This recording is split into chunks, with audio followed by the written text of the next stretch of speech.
लक्ष्मण सोचत तने कि आवे लगली तो भैया हाथ मंगले बने दहीना।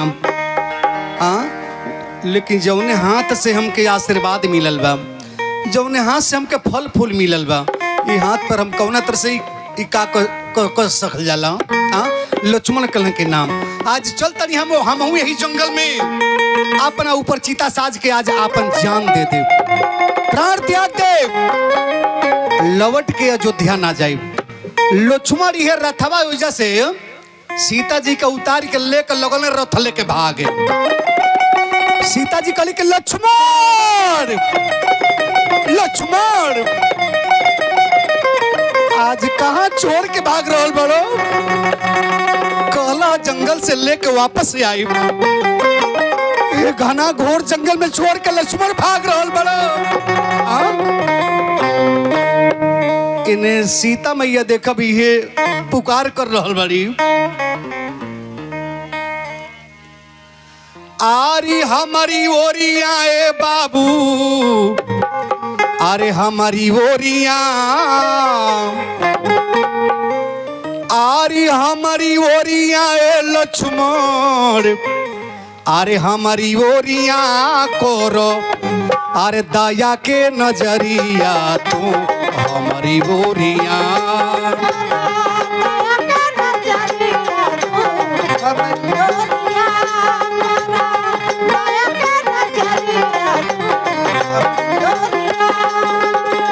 हमारी ओरिया ए लक्ष्मण हमारी ओरिया,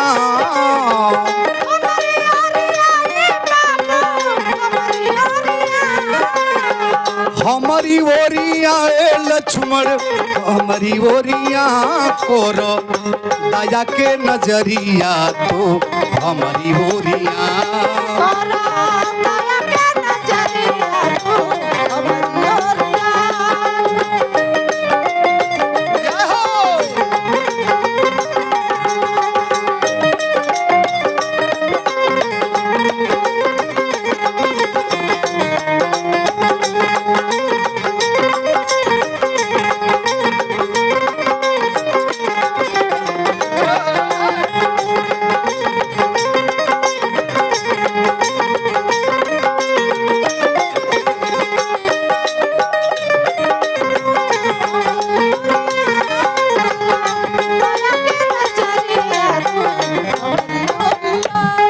इन लक्ष्मण जी खातिर सीता जी पुकार करताड़ी। लक्ष्मण जी रथवा लेके भागत भागत भागत भागत गइले घोर जंगल में, रथ रोकी दहले। आज जंगल के झुराई लकड़ी बिटोर के अपने ऊपर चीता साजे लगले। विश्वकर्मा भगवान देखले तो कहले नारायण नारायण नारायण, ये का हो रहल बा? विश्वकर्मा भगवान एक बेर दौड़ल बने, जेकर पूजा साल में कहिया होला। इतना बड़ा यज्ञ होता नु, एगो स्तंभ पर हमारी विश्वकर्मा भगवान के भी स्थापना भइल बा। रोज आचार्य मंडल से पूजा वैदिक विद्वान के द्वारा करावल जाला जजमान सबसे। 17 सितंबर के विश्वकर्मा भगवान बाकी नहीं बा, सगरी व्रत त्योहार आगे पीछे हो जाला, लेकिन विश्वकर्मा पूजा 17 सितंबर के दिन निर्धारित है। एक बार बोली विश्वकर्मा भगवान की। आज जितना बड़ा बड़ा फैक्ट्री देखो तनी, गाड़ी मोटर इलेक्ट्रॉनिक चीज है, आधुनिक चीज है, ये मोबाइल से लेके कंप्यूटर के युग बा। ये सगरी में भगवान विश्वकर्मा जी के कारनामा बा। सगरी में अरे साज सजैया रचवैया हई विश्वकर्मा भगवान,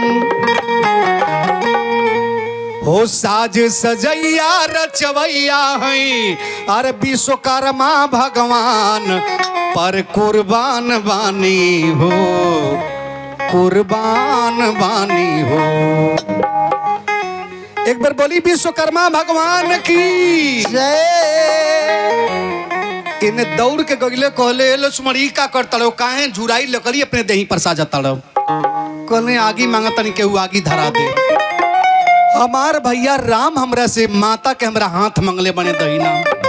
बताई महाराज, जौनी हाथ से हमके आशीर्वाद मिलल बा, जौनी हाथ से फल फूल ग्रहण कैले बनी, ओ हाथ पर हम कौना तरह से विश्वकर्मा भगवान कली पहले बाहर निकलो लक्ष्मण इतना समझदार हो गई ई का करे जाता बाहर निकला पहले सीता से तोरा के हाथ है नु चाहिए निकल बाहर निकल तने लक्ष्मण जी बाहर विश्वकर्मा भगवान खातर सीता का दहिना हाथ कोनो बड़ी बात ना बा टप देना हड्डी के रचना कैले हड्डी के बाद हाथ पर मांस 5 गो अंगुली 9 आ सीता का दहिना हाथ के हस्तरेखा के तैयार कइल विश्वकर्मा भगवान कहले ले जा अपने भैया राम के दे दियो लक्ष्मण जी कहले भैया मंगी है तब ही देव इन्हें सीता मैया वो विकट वन में बिलख रहल बाड़ी आंख से आंसू बह रहल बा सीता जी का लगल बस करई बचपन के हमार श्राप ह सुगवा सुगी हमके श्राप दले रहले सो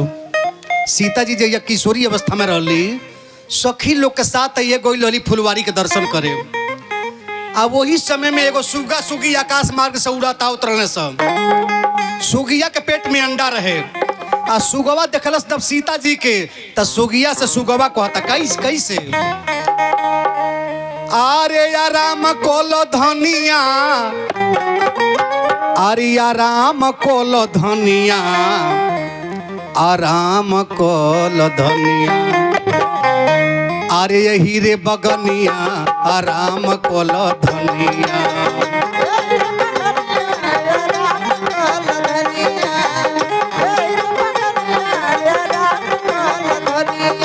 जनक जी के राज हवे इनकर राजधनिया अरे सीता जी बनी है एक दिन राम जी के पनिया आराम कल प्रेम से बड़ी सच्चे दरबार की जय सुगवा सुगिया फुलवरिया में आराम करतन आपस में बतियाओ तन सुईता जी सुन ली सखी लोग से कोई के टप देना सुगिया का पकड़वा ली लेकर जाए लगली सुगवा टाई टाई टाई टाई टाई टाई लगल बोले सुगिया के पेट में उस समय अंडा रहे अंडा में बच्चा रहले सब एगो पिजड़ा में ले जाकर बंद कदली कटोरा में फल फूल दूध भात धइले बाड़ी सुगिया के खाए खातिर लेकिन सुगिया न खाती है न पानी पीती है खाली रोती है सुगिया आज आप का कहली छोड़ दी हमरा के हे अवस्था में पति से साथ मत छोड़ाई ये अवस्था में पति से साथ मत तोड़ी आप पीछे की माताएं बहने भैया गौर कीजिएगा आप लोग कईयों हजार के भारी संख्या में आप लोग ये प्रवचन में आज मानी जा इस श्रवण व्यास के ध्यान दीजिएगा आप लोग पीछे से बानी पूरा पंडाल फूल बा पंडाल से बाहर आप लोग बैठे हैं इतने भाव से लाख लाख आशीर्वाद आप लोगों पर बने ये जो प्रवचन का फल है सभी भक्त जनों के जीवन में बने ये कारण माई से प्रार्थना है आप भक्तों के लिए गौर कइल जाई का बतौली हाँ सुगवा सुगिया रोव तने सो कटोरा में फल फूल दूध भात सीता जी धइले बाड़ी सुगिया न खाती है न पानी पियती है रोवती है खाली कि आप हमके छोड़ दी सुगवा दुआरी पर टाए टाए बोलता रोवता सीता जी कहली ना तोहर आवाज हमके बड़ा नीक लागल बा तोहके ना छोड़ब ना तोहरा के कितनो रोबू कुछ भी करबू हई फल फूल धइले बानी सगरी व्यवस्था दे लेकिन छोड़ब ना सुगिया रोवतिया एक दिन सुगिया तड़प के बड़ा तेजी में अपन दोनों पंख है पिजड़ा में लगल पटके सुगवा दुआरी पर टाए टाए लगल बोले सुगिया चिल्लाइल बिया कि सीता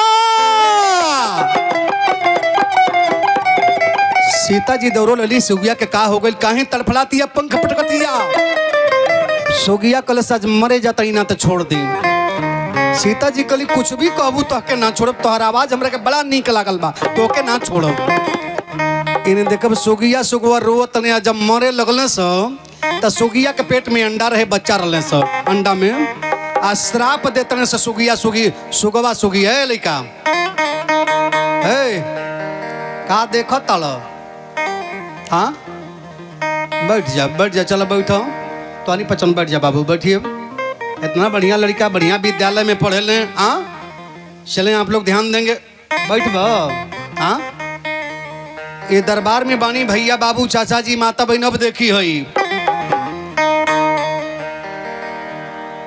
सुगवा सुगिया तड़प तड़प के प्राण निकाल तने सो सीता जी के श्राप दे तने सो का चीज। अरे सीता सुन हमारा बात सीता जी, अरे सुन हमारा बात, अरे अयोध्या के सुखवा सीता ना पैबू,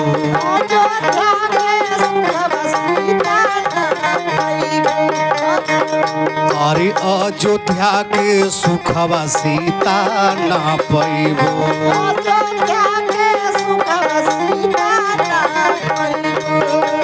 मानो हमरो तू बात,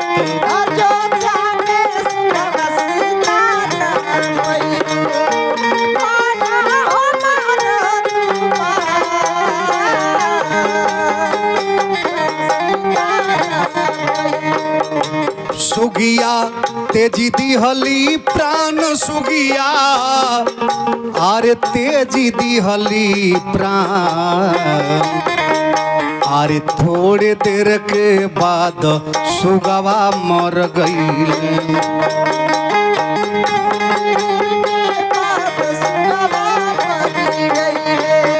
सुगिया गईली सूरधाम,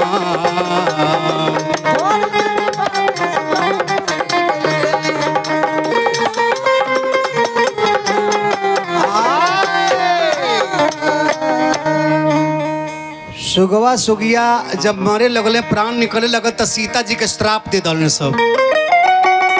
सुगिया कलश की लो सीता प्राण तो निकले तो के श्राप देता नहीं, पेट में अंडा बा अंडा में बच्चा बने, जहिया ताहू गर्भवती रहबू नु ई स्थिति तहारी समय जहिया रही तक के श्राप देता नहीं कि तहरियो पति तोहरा के अपने घर से निकाल दिए। उहे सुगवा सुगिया अगला जन्म में जाके धोबी या धोबिनी की जन्म लहले रहे सो। धोबिनिया नैहर करे जात रहे, सांझी के बात रहे, आनी पानी आ गइल, अब मलाहे के झोपड़ी में जाके राती गुजरली, आज जब अइली तो उहे सुगवा सुगिया अगला जन्म में धोबी या धोबिनी की पैदाइशी लहले बने सो। जौने धोबी या धोबिनी के ताना से राम जी सीता के इन्हें ध्यान दे भैया बाबू चाचा जी माता बहन, सीता मैया के तन ओ समय भारी रहे, सीता जी के पेट में बच्चा पल रहल बने, सीता मैया पुकार कर रहल बड़ी,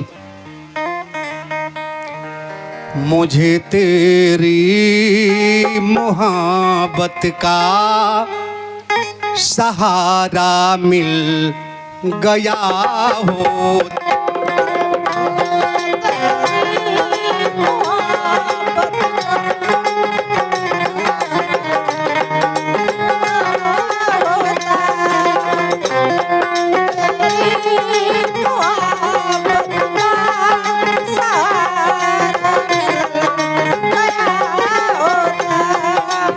अगर लक्ष्मण तू मिल जाते किनारा मिल गया होता,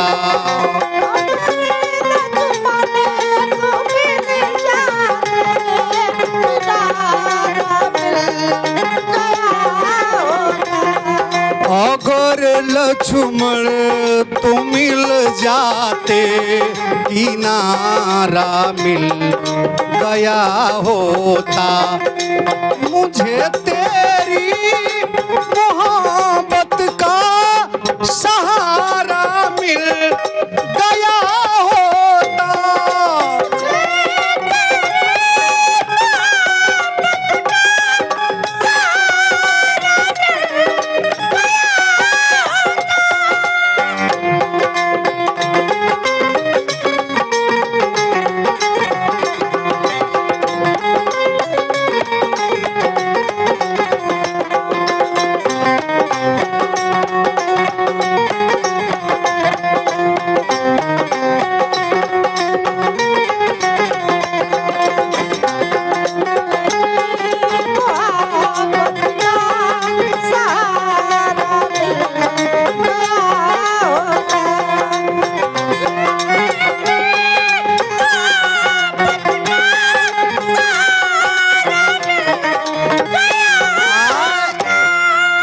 प्रेम से बोली यज्ञ भगवान की जय।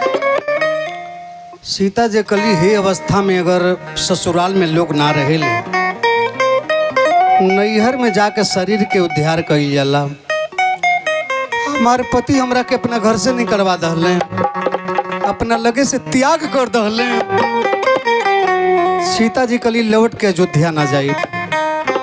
सीता जी कली चल तनी कहीं नदी नाला तालाब मिली डूब धस के प्राण त्याग दे, अयोध्या ना जा सकेली। ओही जंगल में देखा वाल्मीकि जी के कुटीर है।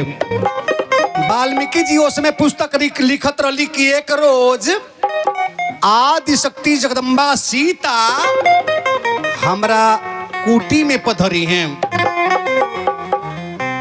अब वाल्मीकि जी के कुछ शिष्य यह लकड़ी खातिर जंगल में गइल बने।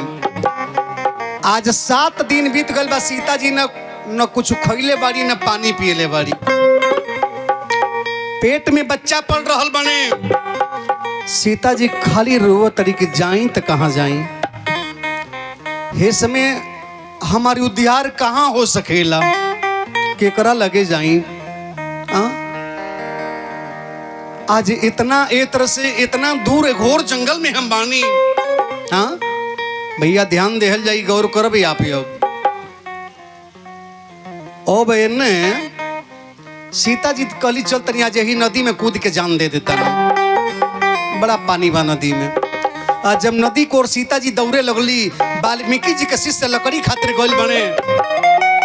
आज जब इस शिष्य देखले सो तो दौड़ल बने, जाके कहले कि बाबा अरे महाराज एगो एगो एगो औरत आयल बड़ी है जंगल में, नदी में कूद के जान देवे जाता रही। वाल्मीकि जी जब सुनले तो दौड़ल बने कुटी में से निकल के। दौड़त दौड़त जाता है तो देखता है कि इतना पानी में ही समा गई बड़ी। वाल्मीकि जी कहले कि निकल के बाहर आजा, बाहर आजा, बाहर होको, बाहर आजा। काहे नदी में जान देवे जाता रू। सीता जी के लगल जहिया पति के साथे वन में गई रही तो रावण साधु को भेष बना के आई रहे।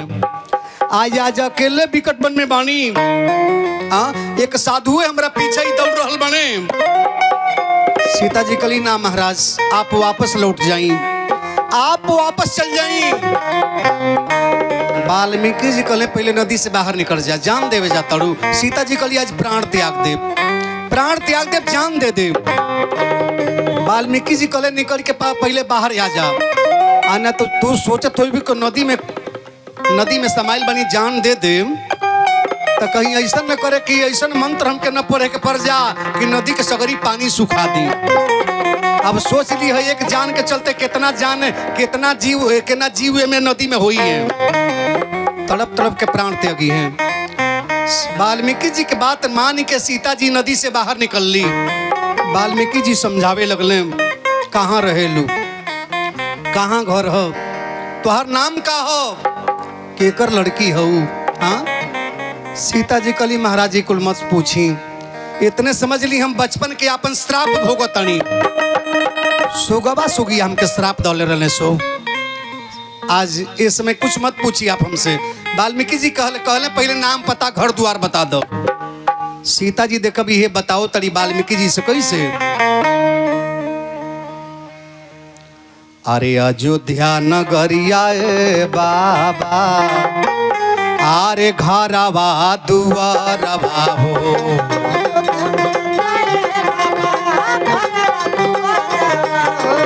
राम जी के होई सुंदर नारी लुई राम। ओ बाबा बाबा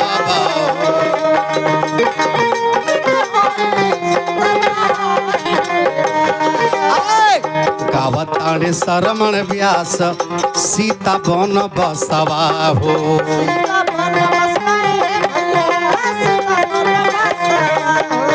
गावताणे शरमण व्यास सीता बन बसवा हो।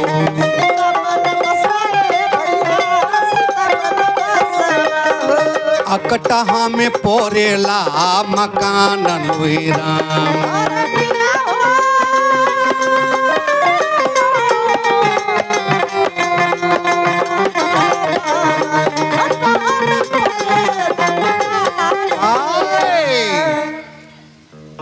वाल्मीकि जी जब सुनले तो कहले कि बेटी तू तो हमारा चेला का लड़की हो।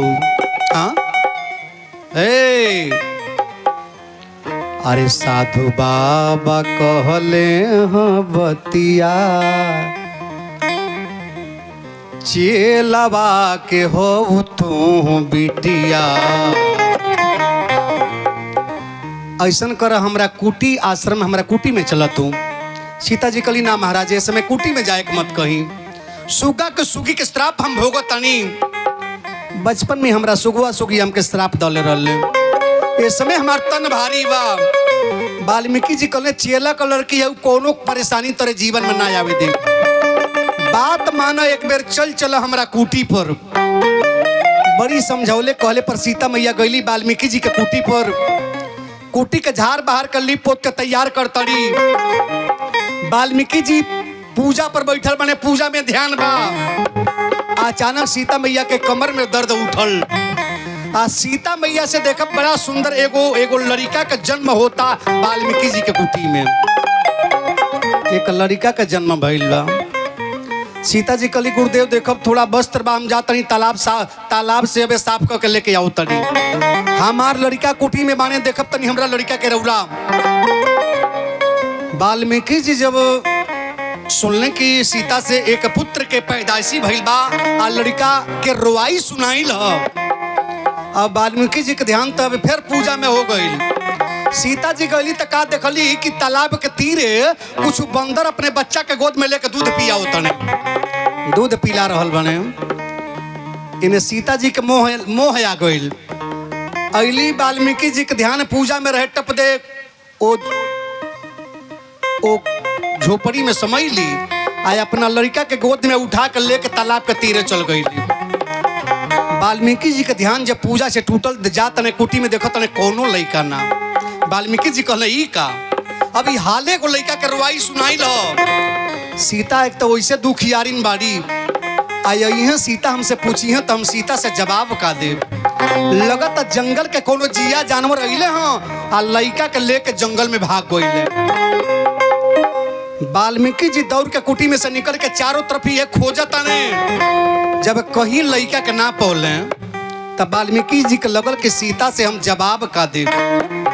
तब देना वाल्मीकि जी जमीन से कूस उखड़ ले आय अपना दोनों हाथ के बीच में ये कूस रख के आ मंत्र के शक्ति से एक लड़का के पैदाइशी हो गई। एक लड़का का जन्म हो जाता। आइए वाल्मीकि जी ले जाके वो कुटी में सुता दहल कुटी में। तब ले सीता जी अपना लड़का के गोद में लेके आ रहल बड़ी। कुटी में जाता रही कहली गुरुदेव ये कुटी में केकर बालक बाने। वाल्मीकि जी कहले तोहरिए बालक हमें तोही न कही के गइलो तू पहचानत ना बाड़ू अपनी लड़का के। सीता जी कहली गुरुदेव हम तो अपना पुत्र के अइली हैं दोबारा लेके चल गली हैं तालाब के तीरे। हाँ वाल्मीकि जी अब विचार कर लगल कि पुत्र के लेके चल गईलू। सीता जी कहली हाँ। वाल्मीकि जी कहले बस करो सीता इहो तोहरिए पुत्र हमें तारा एगो ना है। सीता के को गो पुत्र मानल गईल बने को पुत्र बने सीता के।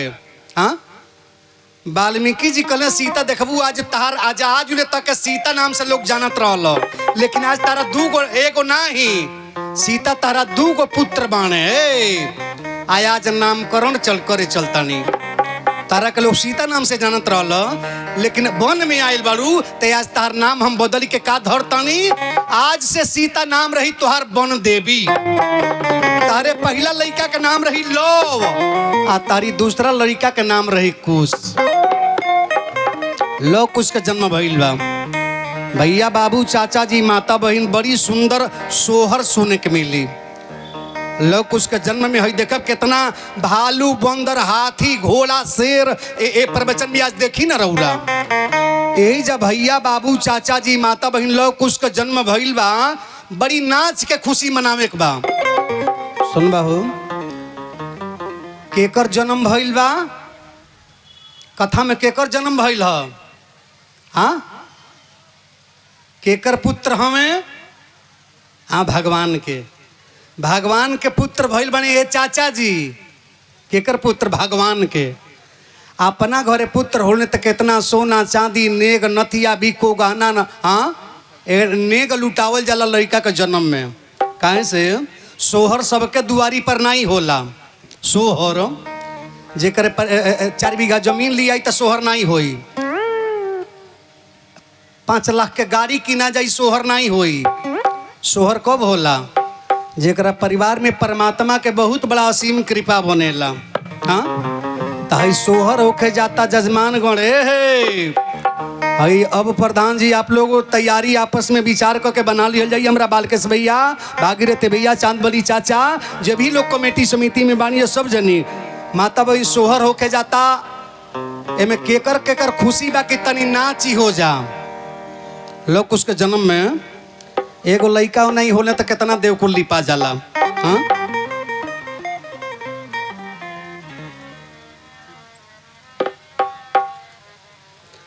अरे लिपिले पोतेली कोठरिया बड़ेरिया धई के ठाढ़ भैली हो। साहेब जोहेली नैहरा वाके बाट के हुए नहीं आवेले हो।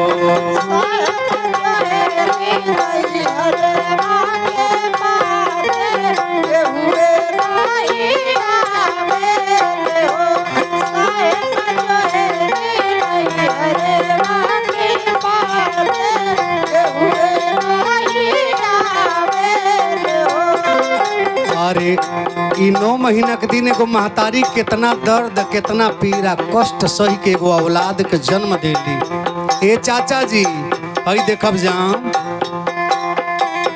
केहू कहला घर में निक ना लगता, सुतल निक ना लगता। अरे हई दाल ही देख के तो बुझाता हुली आवता, बहाते और ताके का मन नहीं करता। करे महीना जहिया बीतल तो 2-3 पूरा भइले, 2-3 पूरा भइले हो। साहेब आई गइले तीसरा महीना तो निको नाही लागेल हो। बालकेश भैया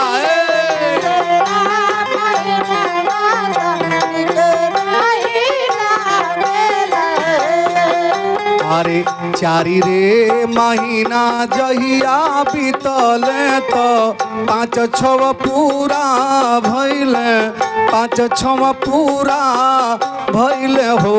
साहेब खपड़ा पर दौरी दौरी मन जाला कितना चाबाई बहो।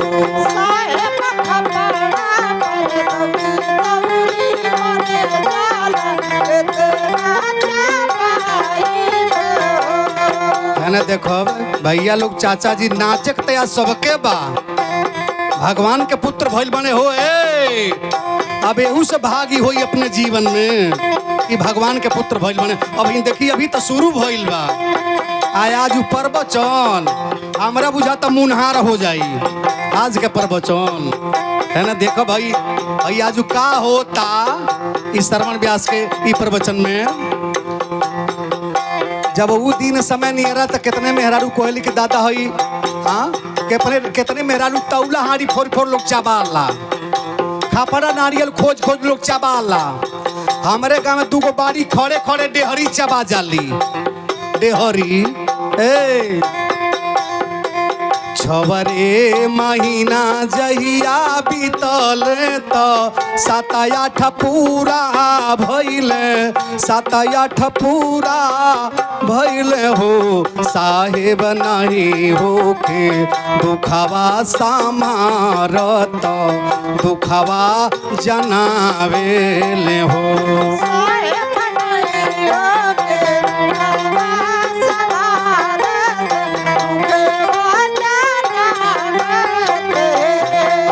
अरे 8रे महीना जहिया बीतले त नौवा पूरा भैले, नौवा पूरा भैले हो साहेब लिहले जन्म। 2 गो लाल जंगल बीच सोहर होला हो।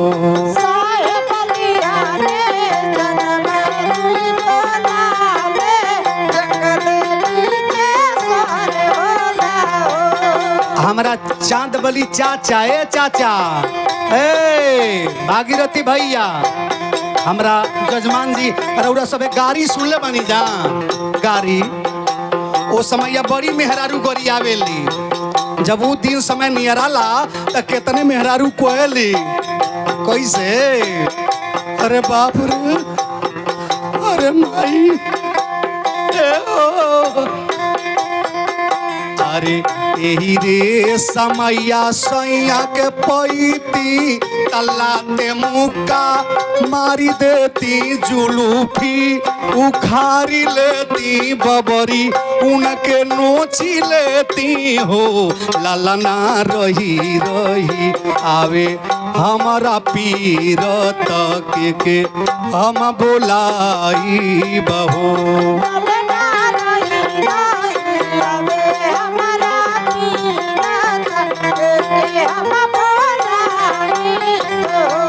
ललना रही रही आवे हमारा पीर तक के हम बोलाई बहो।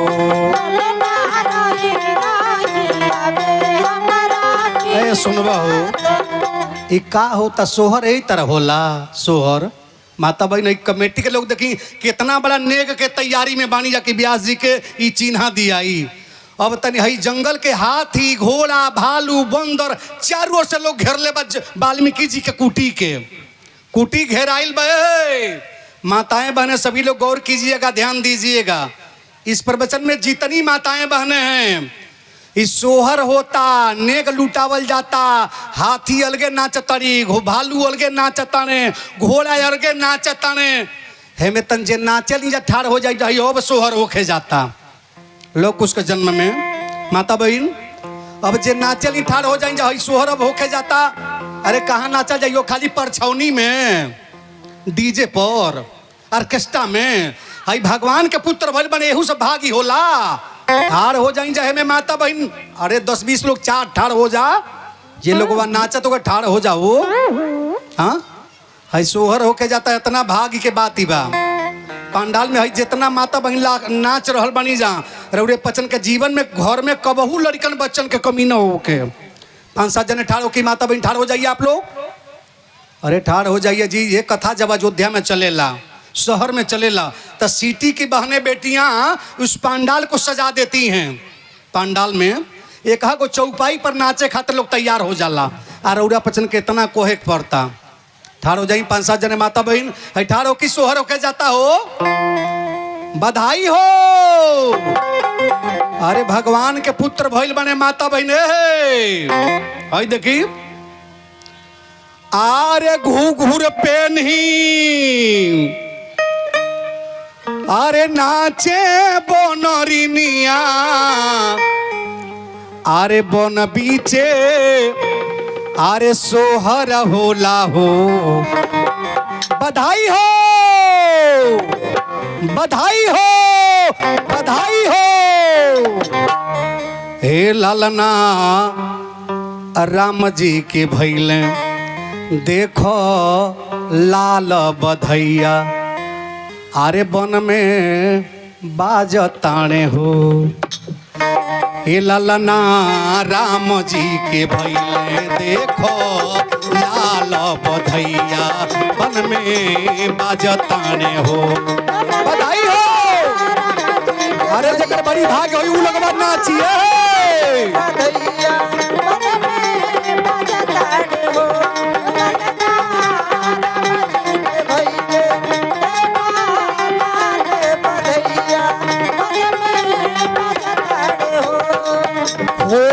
घूघूर पेन्ही नाचे बनरिनिया, बन पीछे सोहर होला बन बीचे सोहर होला हो ए लालना राम जी के भैले देखो लाल बधैया बन में बाजताने हो। अरे खुशी में नाच के खुशी मनाए बा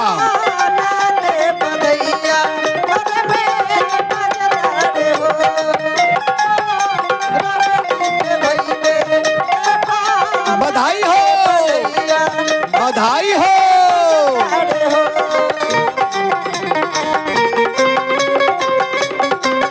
बधाई हो वाह भैया।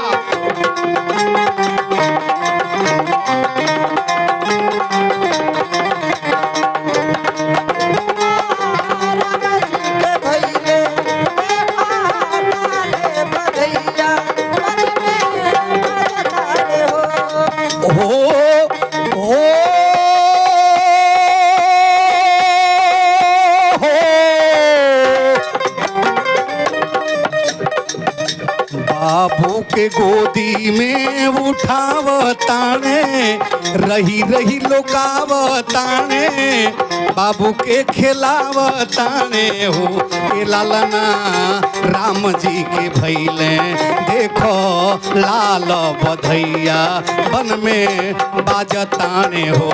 बधाई हो बधाई हो बधाई हो।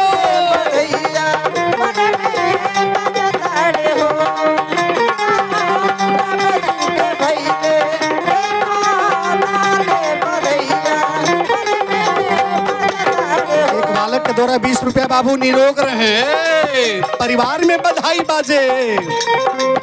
हे दुर्गा मैया हे कारण माई हे जलपा माई जितना हमारी माता बहन चाचा जी नाचत आनी जा यहाँ बचन का जीवन में कबो कोनो कमी न होखे। रउरा से प्रार्थना बाई हाथ जोड़ी के श्रवण व्यास के बड़ी भाव बा ये भाव है माताएं बहनों का। जजमान जी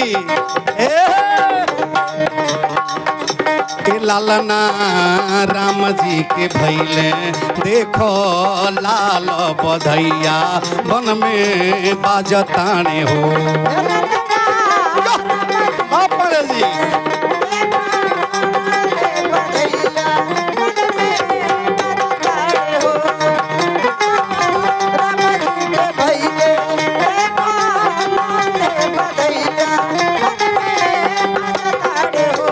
जी बहन के जीवन में हे कारण माई कबहू कोनो कमी न हो के 100 रुपया के भेंट आइल बा।